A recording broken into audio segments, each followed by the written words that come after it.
This is the EOS C70, a compact 4K C-line camera from Canon.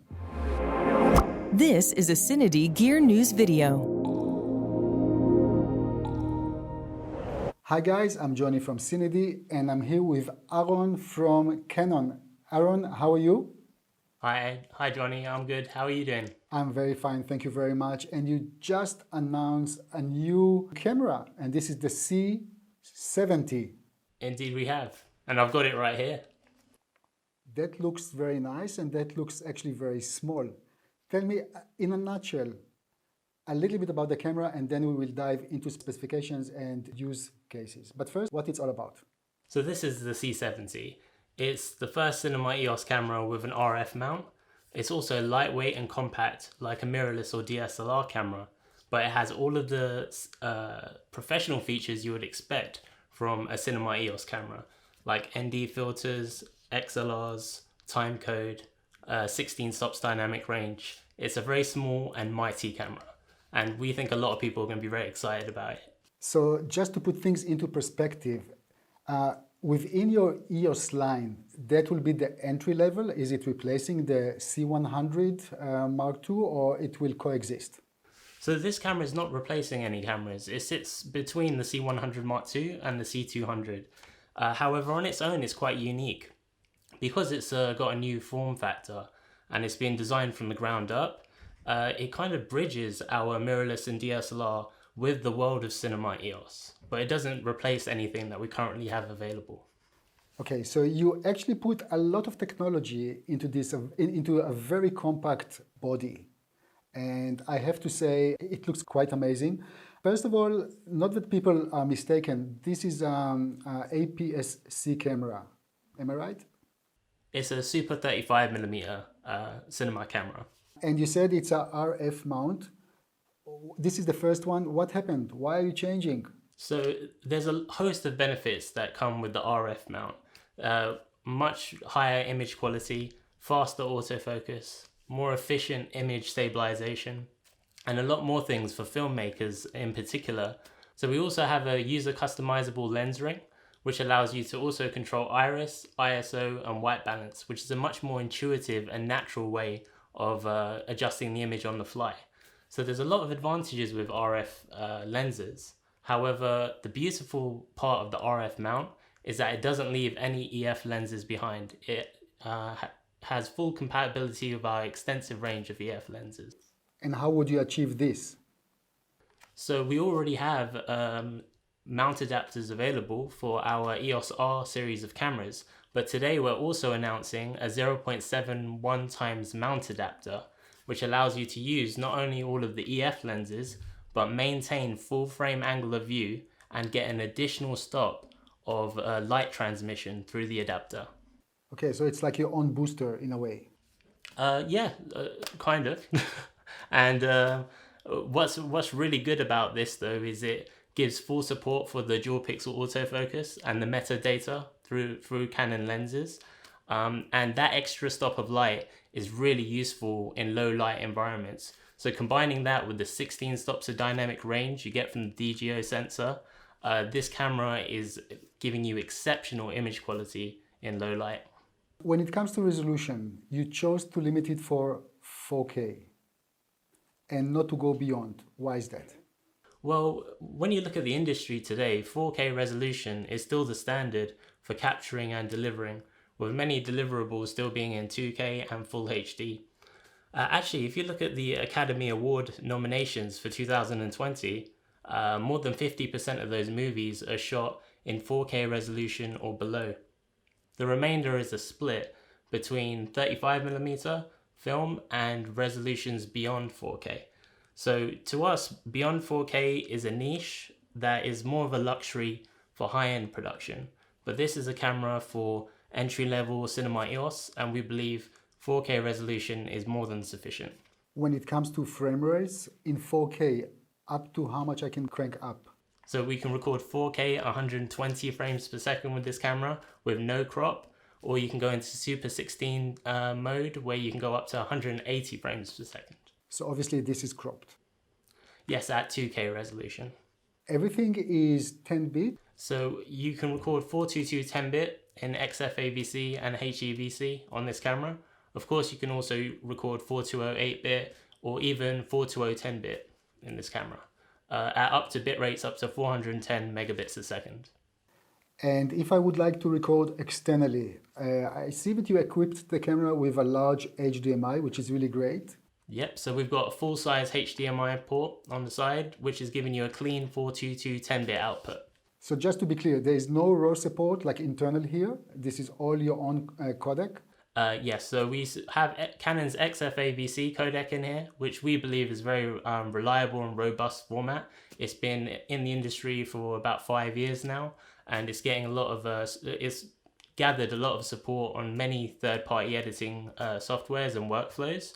It's a beautiful balance between reasonable file size and exceptional image quality with over 16 stops of dynamic range. It gives you that latitude to really manipulate the image in post without having to get very large camera storage, PC editing storage, etc., as well as all of the time investment that's required in RAW, such as noise reduction removal or sharpening the image. So it's a faster turnaround, gives you great image quality, and it's a reasonable file size.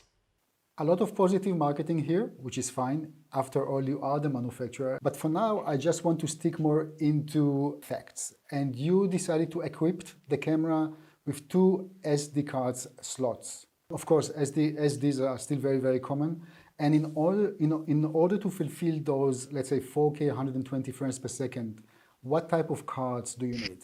So what we recommend with this camera is it supports UHS 2 media cards, but we recommend having V90 specification to guarantee the performance in all recording modes. So that's XFAVC up to 410 megabits a second at high frame rates such as 4K 120 frames per second. Our 4K 120 frames per second can also record audio at the same time. But yeah, if you're using those maximized features, we recommend a V90 UHS2 SD card for guaranteed performance. One of the most amazing things in this camera, and I have to say, I was really, it's a very nice surprise. You actually allow dual recording, but not like other cameras. You can literally record in different resolutions and even different codecs within the camera. That's correct? Yes, so just like our previous Cinema EOS cameras, we have the double slot and the relay recording. However, we've gone even further with this camera with simultaneous recording. So that means that you can mix and match different resolutions, bit depths, and formats. So for example, on card slot A, I could be recording XFAVC in intraframe at 4K, and the second one could be at 2K in long GOP.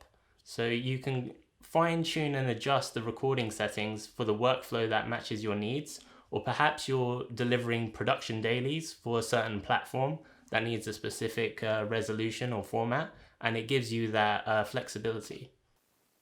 How about recording times, and is the camera overheating? So this is a dedicated cinema camera. It can record for as long as you have battery life in there, and as long as you have card space on your media cards. So it can record for an unlimited amount of time.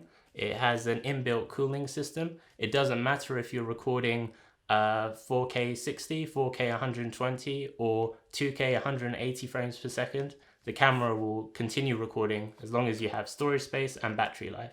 Also, the battery life on this camera is exceptional. This BPA 30 battery you get with it can give you almost 3 hours of battery life. You said there is actually a cooling system, fan. Can you turn it off in case it's interrupting to the actual recording? So just like our previous Cinema EOS products, we have an always on mode and an automatic mode with the fan. So automatic would mean that the camera will turn off the fan once you start recording within reason. Of course, if it is a very hot environment, then it won't always do that. But in most cases, it will turn it off while you are recording. Now, about IBIS, can I compare it to any of your other mirrorless cameras from the R series? There are similarities and differences. So this is more similar to our C300 Mark III and our C500 Mark II because it features the same 5-axis electronic image stabilization system.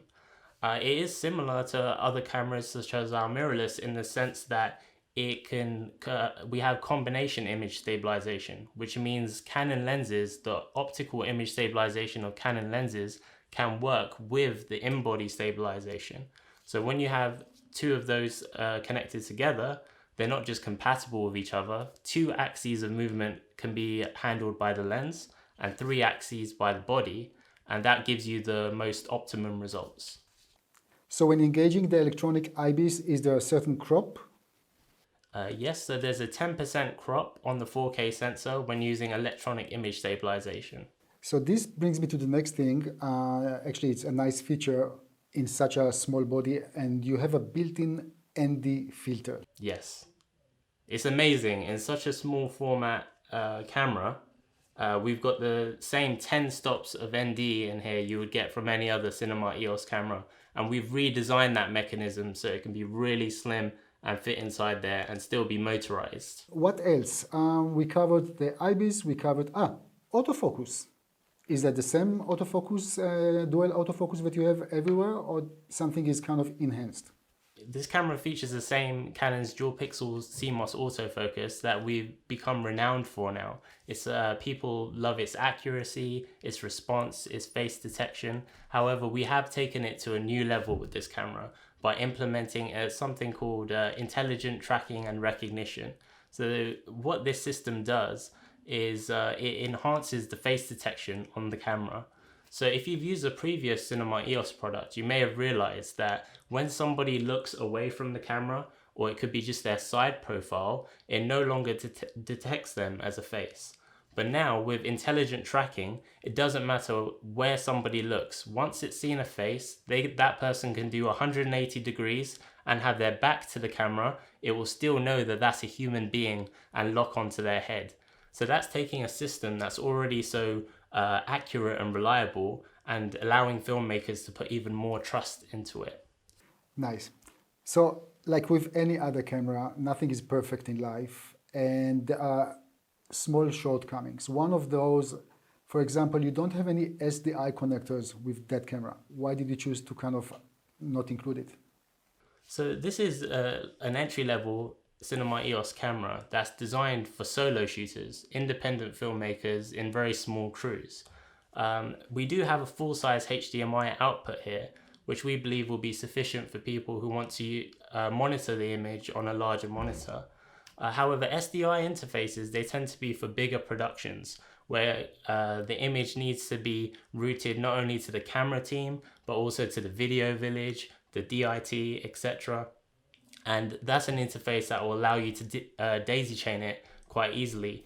But we think for the market that this camera is for, and for the small crews or for solo shooters, full-size HDMI is more than sufficient. Okay, so you are emphasizing solo shooters, and the camera has a nice LCD screen, touchscreen LCD screen. How large is the LCD screen, by the way? It's 3.5 inches. Swivel, as we can see. But on the other hand, you decided not to include an EVF, which for me personally is a bit of a limitation. Why did you decide not to include this? Well, once again, as I've mentioned, this is an entry-level camera, and it's for a new generation of up-and-coming filmmakers. And we've seen in recent trends that more and more filmmakers are preferring to use large touchscreens rather than viewfinders.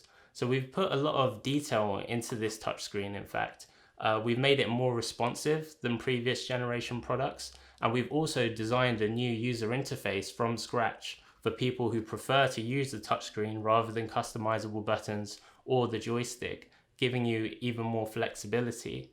In terms of an actual viewfinder, it's not something that we currently support, but the camera does have a full-size HDMI output, so the door is open for potential third-party accessories. Anything else that I forgot in terms of specifications or something new? It's important to consider that this has the same 4K DGO sensor in the C300 Mark III, which is a very highly regarded camera.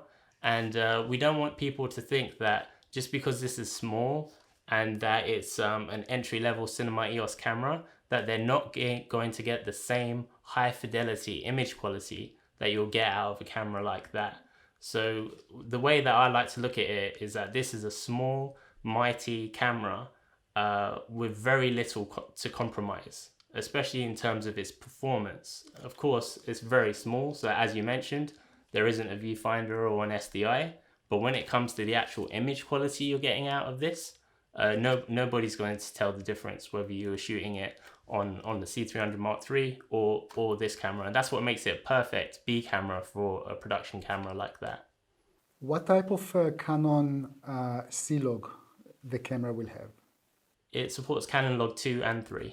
And when it comes to audio, only mini plugs or actual XLRs? Yeah, so we've got 2 mini XLR inputs, as well as a 3.5mm input jack. We have dual onboard internal microphones, and recording audio can support up to 4 channels at the same time. When you say support, that means I have individual control on each channel, or 2 channels and then 2 automatic? 2 channels and then 2 automatic. One thing that I want to talk about before we conclude is the ISO values, or let's say the gain or sensitivity of the camera, because you're using the same gain options as on the higher end. Can you just explain a little bit about this feature? Sure. So this has a dual gain output sensor, which is a sensor technology that takes place way before any image processing takes place in the camera. And it offers over 16 stops of dynamic range. The way it does this is that the sensor is reading the image at 2 different amplifications, one at a lower amplification and one at a higher amplification. The lower amplification is helping keep the noise levels low while retaining information in the highlights, and the higher amplification signal is retaining all the information in the shadows to ensure that those don't clip. And then those 2 images are then combined to give the 16 stops of dynamic range, very clean output, and that gives you all of the latitude for post-production, but you can also record internally in HDR, in PQ and HLG, and get exceptional image quality straight out of the box. How about pricing and availability?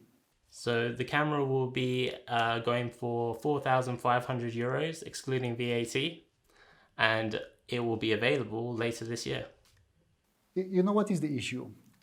This is an amazing year with so many nice offerings, with so many nice tools to choose from, that I'm really asking myself, where is the end? But I guess there is no end. Good. Thank you very much, Aron. Thank you very much. Guys, thank you very much for watching, and please don't forget to subscribe to our YouTube channel. Thank you.